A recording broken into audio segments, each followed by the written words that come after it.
Right, this is going to be another episode of Reflections, and my guest for this one is going to be Perfect Legend, who is an iconic figure in the fighting game community, and actually not even one specific game. He's not one of those people who only played Street Fighter or only played Tekken or only played Dead or Alive. He played a bunch of these different games because he's been around a long time. So actually the first place I want to start, Perfect Legend, is I have seen in some of the write-ups of you online, they do what is quite an obvious sort of media approach, which is they tie the fighting game aspect to, like, are you into fighting in real life, or what was your youth, or were you in the arcades? You know, the classic sort of like origin story for that type of person. But I actually have like a deeper question, which goes, what is the appeal of fighting games? Like, what is different? I mean, every video game in the world exists. Even if you're in an arcade, you could play a sports game. You could, I mean, there's a million, you could go play pool in real life. You could play real sport. What is it about fighting games at their essence that makes you fall in love with them? Why this particular quest? So for me, like I grew up like watching kung fu movies and stuff like that, Bruce Lee, Major Lee, and Jackie Chan, all those type.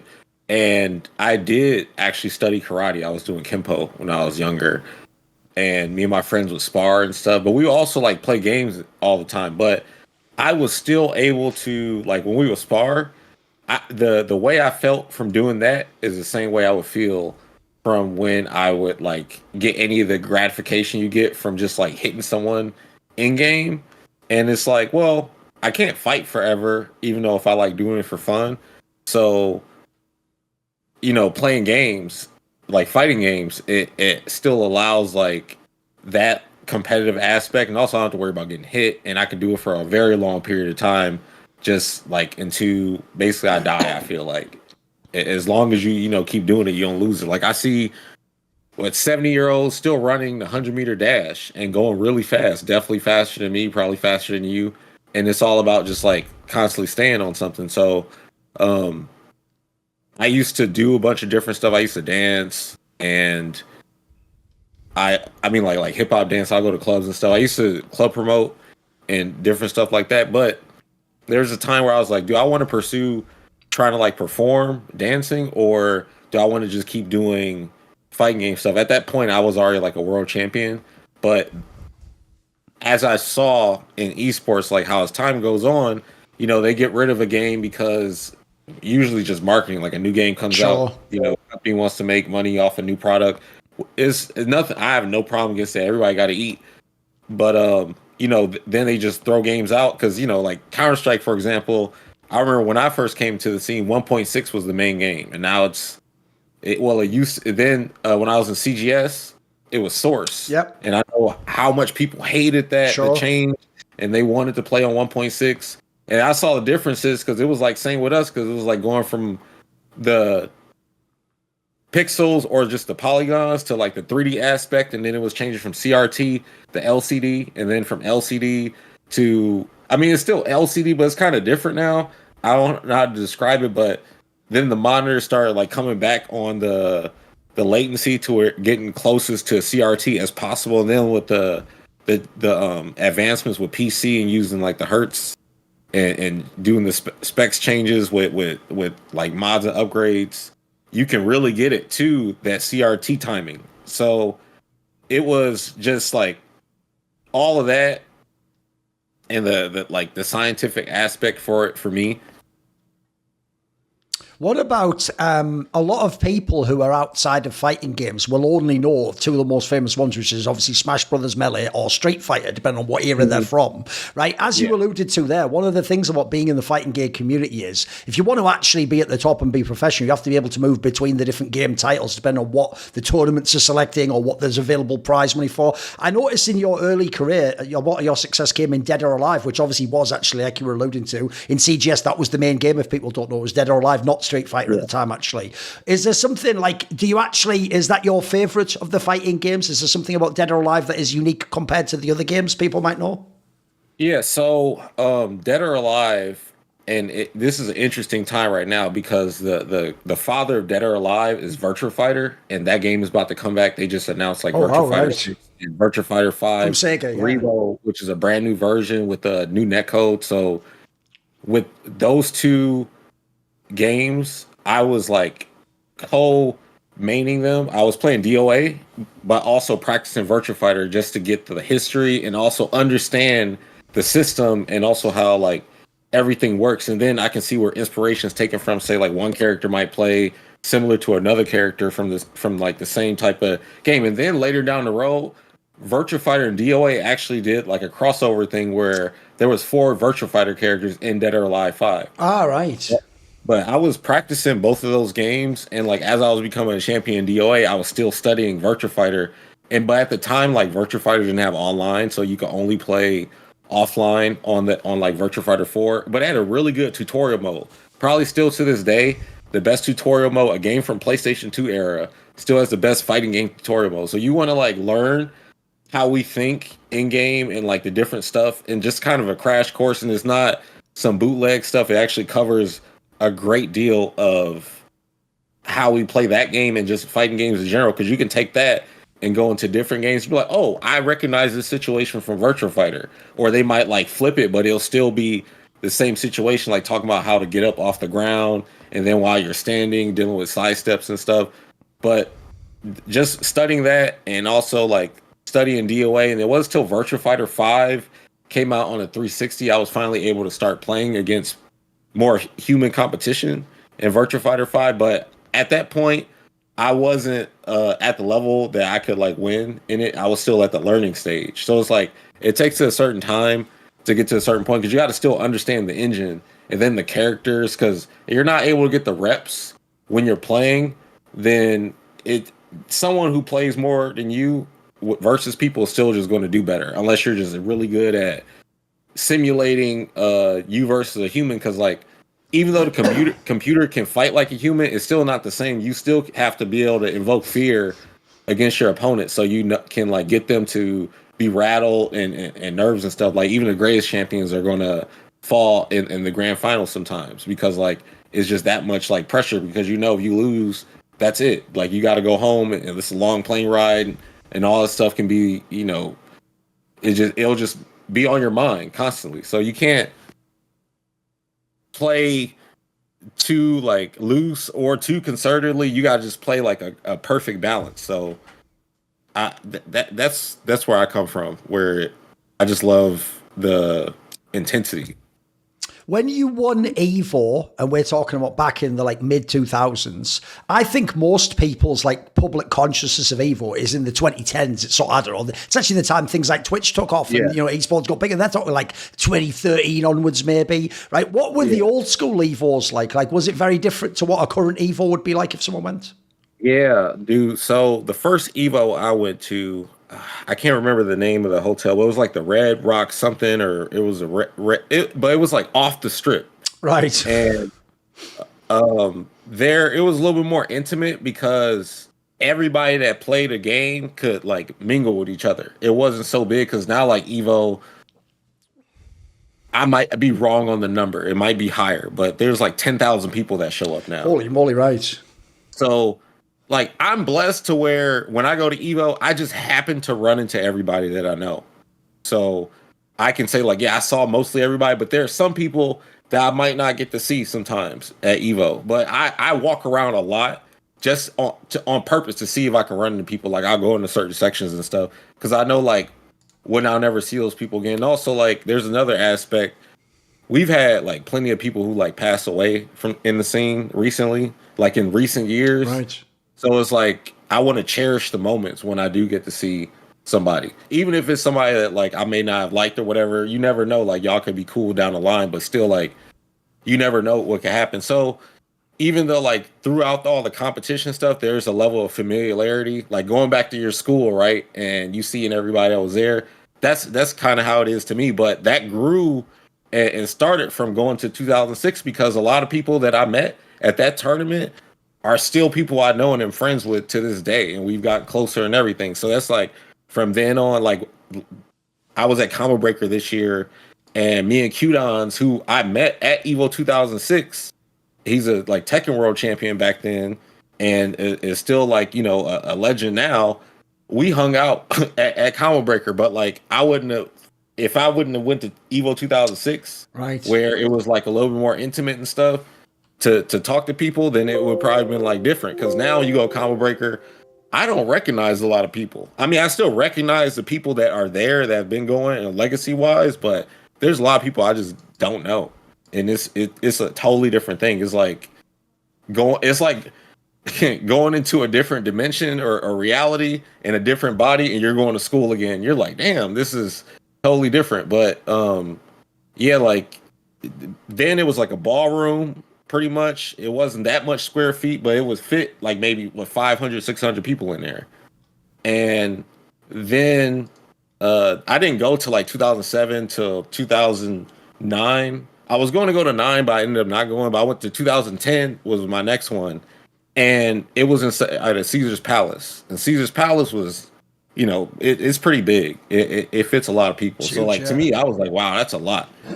And that following year, 2011, that's when they did it in the Rio. But since then, they kept like I would say like it's a large tournament when it was Evo 2006. But then like as it gone, it was like, okay, a larger tournament. Now it's like astronomical at this point.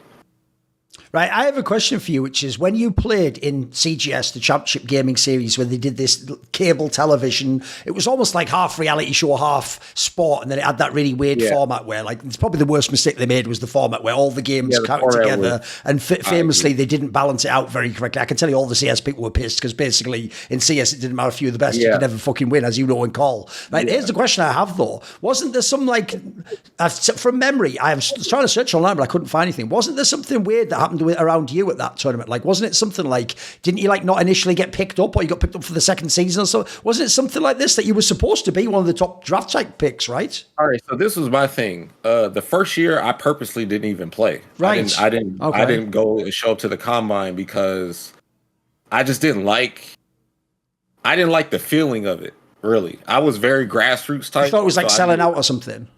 It didn't feel like that. I knew the format was different. And I knew they wanted, so like we were playing on 1st to 2 matches, but it's 3 rounds each match, and it's normal life bar. So all this stuff matters in 40 seconds. So the game is balanced. Whatever it is outside the box, like you get it out the box, that's what you're supposed to play it on. You're not supposed to adjust anything. Then the balance changes. They want to do largest life, 99 seconds, 1 round, 5 matches. So then it'll be like, not 1 match and then 3 rounds. It'll be 1 match, and that 1 match is a round. Right. And that changes everything because, like in Dead or Alive, when you are on a specific stages where you start off, if you get knocked off that stage, you'll fight the rest of the stage on that different plane. Right. But the way it's set up in their format, you go back to the start of that stage. Oh, right.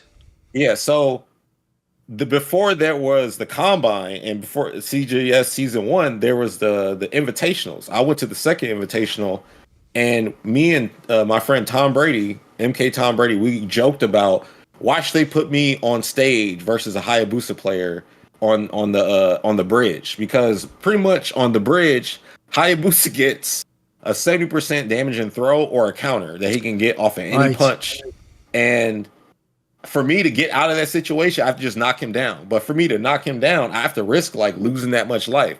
So I start off the match at a big disadvantage. So as we joke about that happening, that's literally the first match I have to play on stage. And it's versus Master's best friend and training partner, King, who I also played at Evo that year.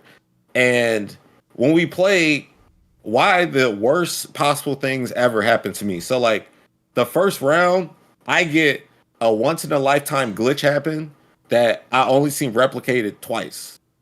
So this is what happens. He throws me, or either I counter something or whatever. So basically what happens is the game is triggered to be locked in like an animation where it's a cinematic, but I didn't get thrown off the bridge. I stayed on the bridge, but the game thought I'm falling through the air right now.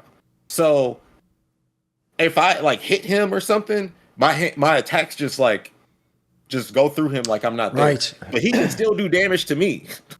He can still hit me. So I basically have to throw a first round at a disadvantage. And I'm just like, I cannot believe this happened right now. And then I'm still like constantly fighting with this disadvantage. So it's like I lose that, and then the host is like saying something sarcastic to me. I was tight. I was pissed. I was not playing along with the show or nothing. I'm like, no, man, I didn't come here for that. I came here to win 10K. I was about to beat everybody in Master and stuff, and I just got sabotaged. I was pissed. Because that's one thing I do remember. Wasn't it something like, though, even though you weren't competing, you actually like coached like the person called in recruit, the Swoozy guy, or whatever. Am I wrong on that? Wasn't it something like you worked with someone in season 1? Yeah, in season 1, I went out and helped Swoozy and like coached him and stuff, and helped him like train for matchups. He ended up beating like Chappelle, and I think he beat Master and stuff.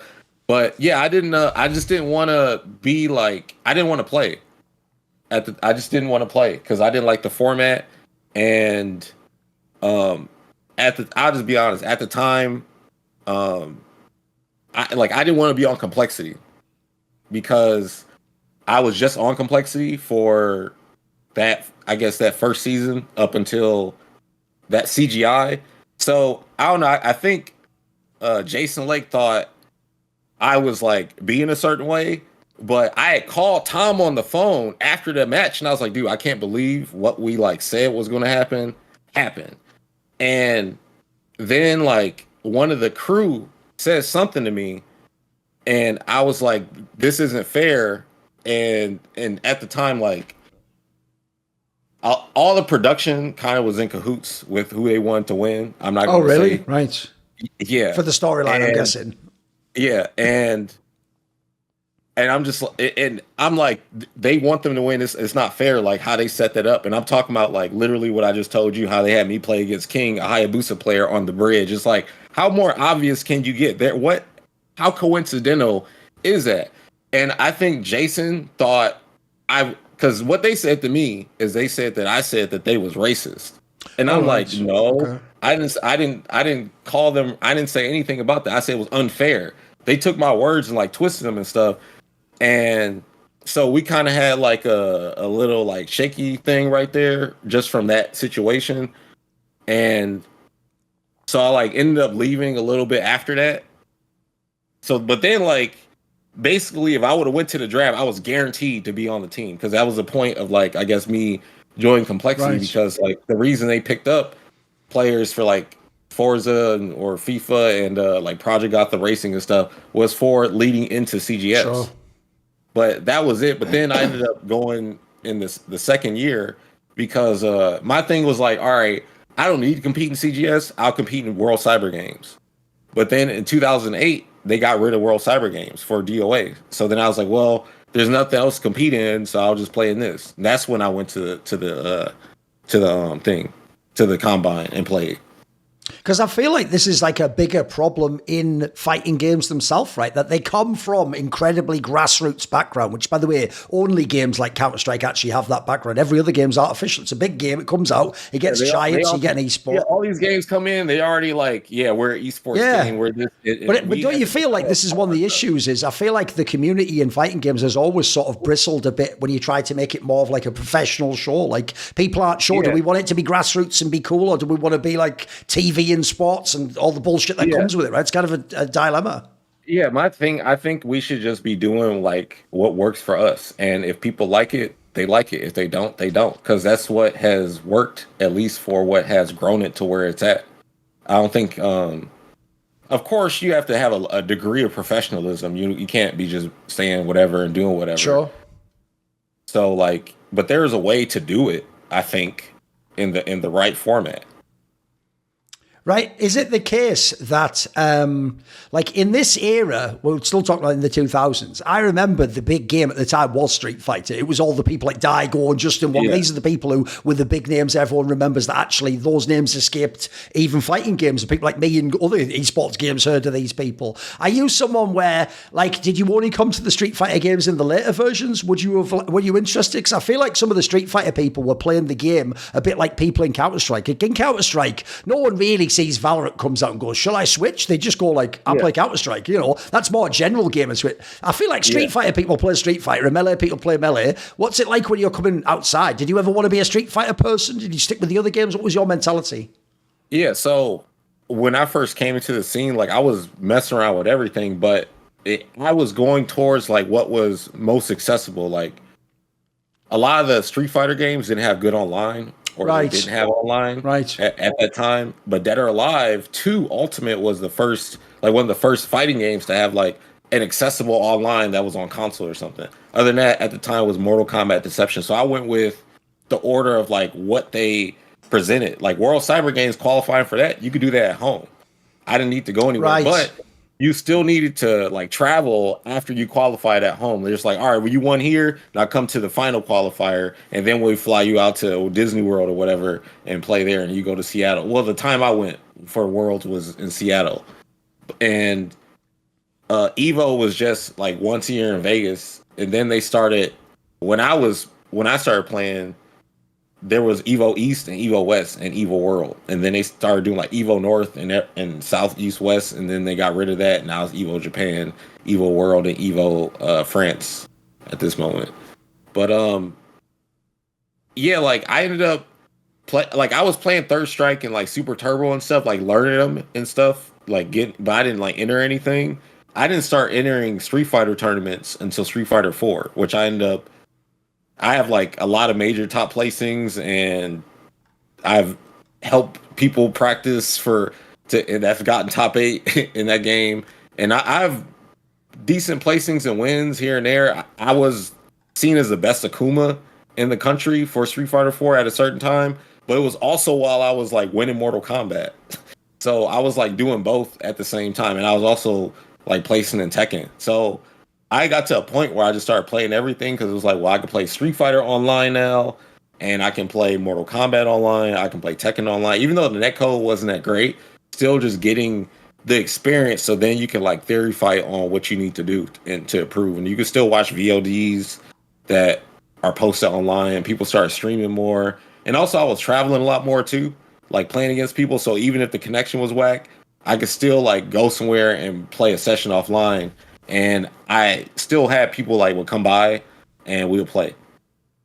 Right. When you became a big player in Mortal Kombat, I mean, specifically, like people remember this is the 2010s we're talking about now, the next decade going on.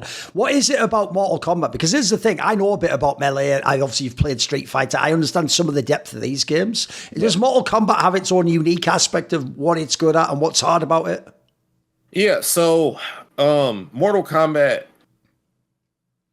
I want to say is and was, because I'm not sure how it fully is right now, MK1, but it was a game of like finality. Like you can get punished really hard just for the simplest mistake. If you jump at someone, you could probably die for the match. Or they can just combo you or something and just never stop. Yeah, like right. It puts you in really bad situations. Like there's a character named Cyrax. He can put bombs on the screen, on the floor, and you have to basically navigate the screen like a landmine. And they all have their own timers and when they go off. But he can keep putting bombs on the screen.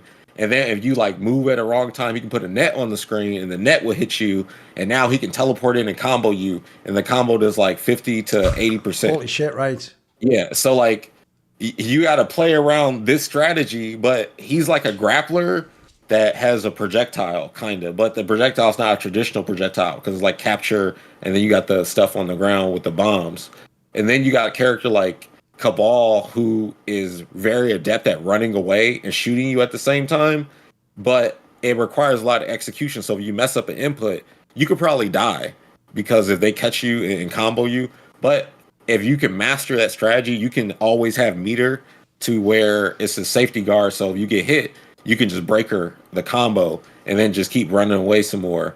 And that was like his dominant strategy. But he could still rush down, but he puts himself at an enormous risk trying to rush down because he doesn't build as much meter safer, and then people can challenge his rush down.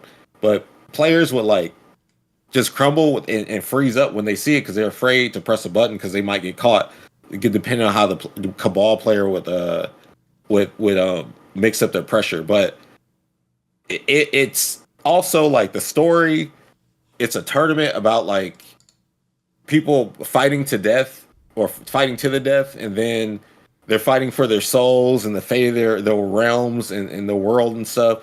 And you got gods versus like you get into the lore of it as well. You know, it's not just the game. The like lore that, is a big part of Mortal Kombat because it's like it took all the best at the time of like the 80s and early 90s, like the action heroes, sure, yeah, and the kung fu stuff, and put it together like Big Trouble in Little China is a big inspiration for it. Oh, stop. And Bloodsport. So like all of that. And me growing up during that era, it's like when the game came out, it's like it's a bunch of that nostalgia that was, and then the combat was really good too. So it's a really fun game. And then the game also had a very strong like local scene, like around the country at least. And a lot of people like watching it. So like you'll have like Atlanta versus New York, and West Coast versus Ohio or something like it was always something like that. At least during the Mortal Kombat 9 era, I'm speaking on. If someone goes and they contrasted, if we could pull up video now of the first Evo you won in 2006 and the one in 2012, how different would they look? It'd be different because 2006 DOA 4 is a 3D fighting game with a lot of environments that moves around and stuff. I mean, like the game still looks good, and like I think our gameplay is like top notch. We were studying the game. We had the frame data.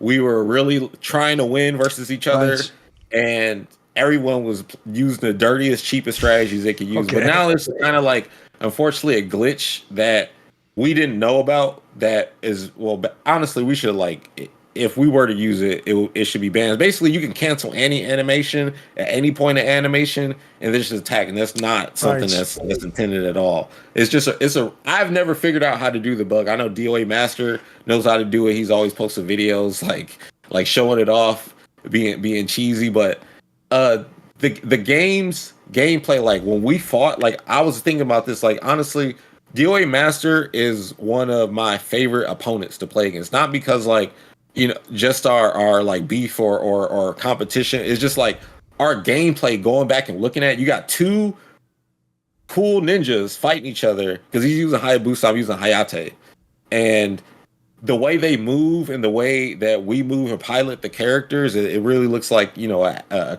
really good choreography or something. Is it the case? Oh, go on. Keep going. No, I was going to say in Mortal Kombat, it's in comparison, I wouldn't say it's not like choreography, but it's I know that, at least if I'm just judging the grand finals, because I played against Rio in Evo grand finals for that, for the first Mortal Kombat one, and he played Melina, I played Kung Lao, and it was just like, I didn't know the matchup, by the way, so I was figuring out the matchup in tournament. Like I actually almost got put in losers by a Melina player early in that bracket because like I wasn't aware of like how she could operate. I knew her special moves and stuff was, but MK9 didn't have the greatest practice mode, so it's not like I could set the dummy up to do certain things. So like a lot of what I was developing was like intuitive, and also from my experience playing other fighting games, especially Street Fighter, like it's like, all right, well, I learned how to control myself properly in a 2D plane, so I just carried that over to Mortal Kombat. But I also added the speed that I like to play from DOA into that style. But that, you'll see that there, because with Kung Lao, I'm like flying through the air and stuff and throwing hats, and you jump at me, I anti-air you, like cool combos, and it's really flashy. So, and I know a lot of people like my Kung Lao gameplay from Mortal Kombat 9, so just I would take it from them like, yeah, it's great. But I think I love both DOA and Mortal Kombat and the gameplay that I was producing. Right, as I said earlier, obviously within fighting games, there are the people who generally try to stay with the one franchise, or that's just the one they like, and they just bide their time or they wait for the next one to come out, or they just try and become the best in that game, right? Are you someone where, do you actually like trying to go to a new game and learn that? Or, I mean, I know, for example, when a new game comes out, I mean, everything's fresh, isn't it? You don't know what the best is. Is that your appeal? Yeah, I like it, but sometimes it gets annoying when like you really like how a game already is, and you just rather the developers just push forward on that design instead of like saying, all right, let's wipe the whole slate clean and do something else. And you're like, oh my God, now you have to speed run learning the game. And then as soon as the game comes out, they're like, here's a tour, here's a big prize tournament, and you're not ready. And you're like basically cramming for a exam that you're not, like, you don't have enough time to even let the information that you just studied settle in. Because you know how you work out at the gym, and at first like you're sore and stuff, but you don't feel the results yet. But then it starts coming in, and you'll realize it randomly on a random workout day. You're like, oh, dang, and then you're doing the workouts a lot easier. So it's like that. Like the muscle memory has to settle in, and that takes time. Your mind has to rest and all that. And so I hate when they rush like into like a national or world tournament and the game's only been out for like a month or two or whatever. But if there's like enough time where there's nothing, it's like, all right, just enjoy the game, then you can enjoy the game and enjoy the discovery period time of the game instead of just rushing straight into competing. So I love like going from like different games because it's like figuring out, because what I figured out and concluded is that every fighting game is the same. It's just that they might offer different options in the mechanics or the planes, but how you overcome an opponent is still the same. Like how you fake them out and just how you get them into pressure situations and make them flinch or feel uncomfortable is all the same. Yes. In fact, this is something I want to ask you about is as an outsider, but again, I found a similar thing, by the way, that a lot of games have similar core qualities. It's just, as you say, what tools do you get to express that? I'll give someone the analogy. If someone had never watched the sport tennis, you might think tennis is just about, I don't know, hitting the ball really hard or being really accurate. But if you ever watch it, that's like one of the parts of it. But actually, tennis is a strategy game. It's about moving the opponent around the court and setting up the shot that's going to win the shot. You don't really know in the moment. You're like moving him to here, so you do a cross-court shot. I've seen as a layman, when I watch people play fighting games, people fall in love with the flashy things and doing the cool move and getting the kill on the round. But as far as I can tell, that's a core aspect of it, right? It's predictive and proactively pushing your opponent into doing something that you then know the counter to. It's a lot of it's mental, essentially, right? Yeah, it's very much so, and it's so much like it's a tug of war that you have to just show them, I'm not going to let you get the best of me. But I mean, like, you might get hit and stuff like in a boxing match, but you got to still like keep putting your arms up and everything. You got to still keep defending. You can't let anything rattle you, because a player might do something and they might give them too much praise in that moment, and then they just like, yeah, man, you got it, man. Right. You can't. You got to stay locked in the whole time, like as if it didn't even happen, and just keep playing the game. You have to like really go in a flow state where it's just like, okay, whatever. One thing I know is, look, as someone who's old school in esports, it's the same in every game, but I know in fighting games especially, a massive concern is that, as we're describing, one of the aspects of how games become esports is things like it's a new game, so the developer puts like $1 million out there, or they say there's easy tournaments. One of the downsides of, essentially, the developer, remember, releases the game for everyone. They want everyone in the world to play the game if possible, and then the esports supposed to show the best stuff. I know that part of the battle in every esport is how much do you dumb the game down and make it easier, make things that were a glitch, but maybe were like essential, like parrying in Street Fighter is an obvious example. Obviously, if people know back in the day that used to block everything, now it blocks like partial, or sometimes it doesn't at all. Like they dumped it down because they know they don't want someone to play against some amazing player and have no hit land. So the battle obviously is like, how accessible do you make it? But then you don't want to take away this incredible depth of people who are putting in their life to it. So has that been something, put it this way, is the trend in general that games get dumbed down in this space? Do some of them still retain the hardcore element to you? So, okay, it's interesting because there's a lot of games that still maintain their hardcore element. Right. And then there are games that they are dumbed down, but they are also difficult. They make it more difficult by being dumbed down. But I have to give examples like Virtua Fighter, as I was talking about earlier. They haven't done anything as far as like changing their game much at all. The only thing they did was that they made it for like for Virtua Fighter 5 Ultimate Showdown, which is what this current version is at the moment. But Revo is just, getting the netcode for rollback and some balance changes and stuff. But what they did is before in Virtua Fighter, there's a thing called evade, throw, escape, guard, ETEG. So basically you can sidestep, break throws at the same time so people can't hit you, and then block whatever like mix up or is coming up. Well, what they did is made it to where you can't do multiple throw escapes anymore. So before, during a sidestep, you can input 2 or 3 different throw escapes. So if someone tried to do you like sort of buffer it before they do it, right? I see what you mean, right? So you're like, as soon as you do a sidestep, you're like hitting the whole command at the same time. So they took that away to now it's just a straight up guess for grabs. What that has done is made it to where defense is taking a hit to where it's not so easy to not get hit. But now offense is a little bit better because now throw is at least like a equalizer there. It's like, well, shit, I can do this to try to hit you. So that also I think adds to the gameplay, because now you're like, oh well, you can't break every throw, but there are still ways to mitigate dealing with the throw situation. Like you can do what's called a fuzzy guard, where you can basically crouch and stand at the same time. So what you'll do is that you'll block a mid that's slow enough, right, but also duck the throw. But to outdo that strategy, you have to do like a slower low, or like maybe a even slower mid, because you'll catch them in the frames that they might be crouching or standing. So that adds just more layers to the game. But to take this back to like how it is in modern games, now they will take that even double down even more to where you just have to guess attack or throw or block, and all you can do is like maybe you could try to jump out or backdash, do something ugly, basically not block to try to get out the situation.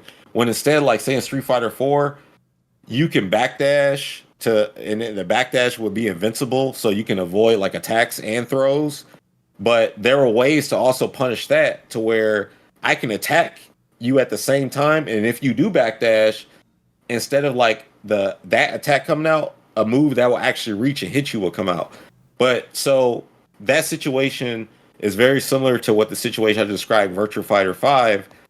So what you have to do to stop that situation is delay how you would approach that. So instead of doing exact timing, you got to like do it right outside the timing. So it just adds so many layers to the game. But with how things are now, like say in Tekken, there's a situation called a heat engager, where basically you do an attack and the next attack you can attack again. You basically keep your turn. The only way to get out of that situation, you can either block or you can retaliate with a move that has armor to go through a move. But that move also has a drawback. Like you're forced to make a decision now, instead of just saying, you know what, I will just take the safe option here. Now, you can still take the safe option mathematically, but you still have to give up something for something now.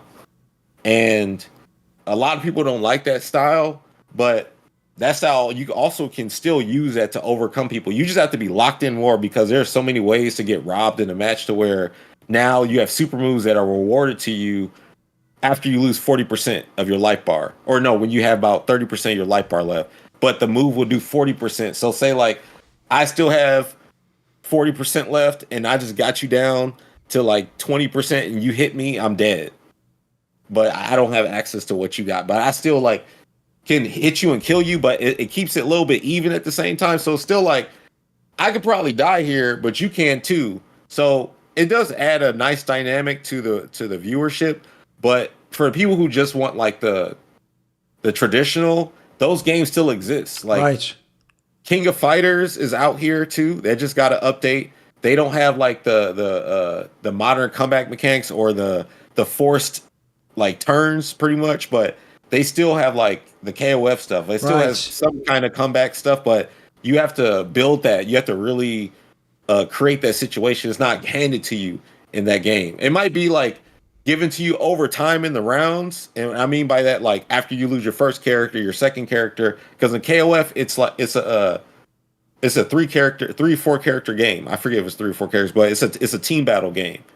And Fatal Fury's coming out, and that's like that. Also, even though Street Fighter 6 right now has the forced interactions, it doesn't have the comeback desperation. All right. So that game is very much like setting somebody up and conditioning them, because of situations like in the corner. What Street Fighter did, they evolved their corner game by making to where there's a move that will basically create an unblockable situation. It's called a drive impact. If you block this move in the corner, the opponent gets they get a free combo on you. So knowing that threat, they have to be very careful with how they attack and not overextend. But once I know that and lock in, knowing that you want to drive impact, I can drive impact you back on reaction as long as I'm looking for it. But if I'm constantly looking for that, then that allows you to come in and drive rush me, which is a way you maneuver across the screen fast enough and you get to maintain like advantage when you get to do anything, or you go for a grab. But it's one of the main ways to create offense. But if you're looking for one thing, then here's another thing that you got to look out for. So Street Fighter, I think, does a good job at forcing players to be like, hey, look, as good as you are, you still have to deal with the game as much as the other player.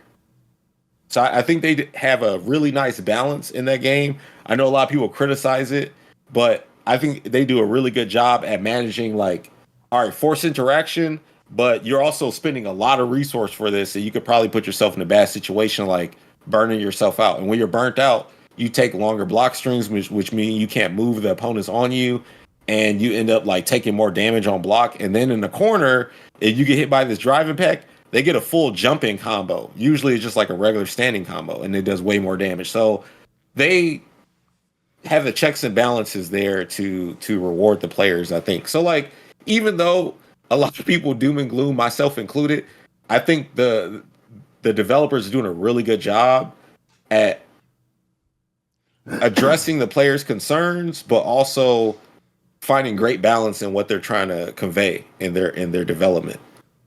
I mean, along similar lines, another battle that these games have is in the same way as like accessibility in hardcore is almost like a spectrum. You can't be both simultaneously. I feel like another quality in fighting games is how much raw mechanical ability do you want? Like how much you want someone to be able to be like faster, really difficult to do combos, but at the same time, part of the game's strategy. So you also want people to be able to execute the strategy they want. Right. What do you think about that sort of dynamic?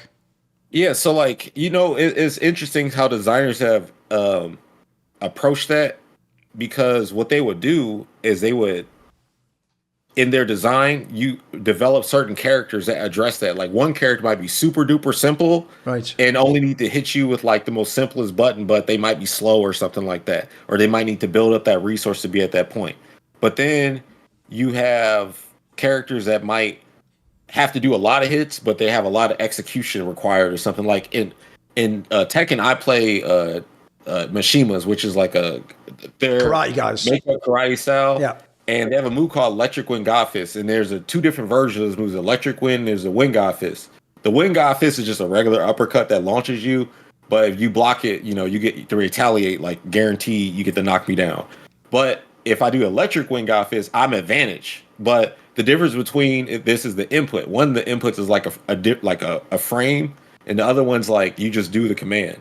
So if you master this input, then you get rewarded for doing that. So like that's how that's another way they were approaching it too, to where like you get rewarded by being able to do the harder input, or you could just pick a character that's just easier to play, and you get to use their advantages, but they are going to come with some type of disadvantages too. Because one thing I always found weird, just as a side question about Tekken, was so many of the characters are almost like it's a jack of all trades fighter that has all qualities people like of the other ones. But then you would have the characters like King that had it was almost like a different game for them with all the throws that could combo into the other throws. So are you into the Tekken series in general? Are you a fan of it? Yeah. I love Tekken. I played the first Tekken. I've been playing Tekken since PlayStation 1. And I'm still playing Tekken 8 with Clive that just released. He's pretty good in the game. But yeah, King is Tekken's take on the grappler archetype in fighting games. So like he's got armor on his throws now. His throws are harder to break and they're faster and they do a lot more damage. And he fights like a wrestler. He does a really good job at like just emulating what like WWE wrestling is like, as far as like all the moves and everything. He's always been one of the best like portrayals in gaming, I think, for that. And then you got characters like Steve, who's like a boxer straight up, doesn't even have kicks and just punches and straight up just throwing out haymakers and stuff, trying to land those hits, because he's got like the jabs and stuff that'll annoy you, but then you got the hooks that'll just knock you out and he gets a big combo from it. So like I really like how all the different characters play just to reach the same conclusion, just like, depleting the health bar. But then you got some games that every character plays the same, but then there's like minor differences that makes it feel really unique. And I think fighting games are great to just have these different layers and different designs for that. Like, okay, Brawlhalla, for example, would fit this description. Brawlhalla is also one of the most successful fighting games. I don't think it's talked about enough. Like, as far as talking about like Smash, is developed like Smash, and also it's slight differences. Like, there's no block button, but you can dodge. Right. And there's like, the game's all about movement and spacing and stuff. The mix-ups come from, all right, I hit you, but you could dodge my next hit, but you try to dodge my next hit and I call it out. I can really punish you and probably KO you. So there's a lot of like calling out your opponent's offense and their defense there.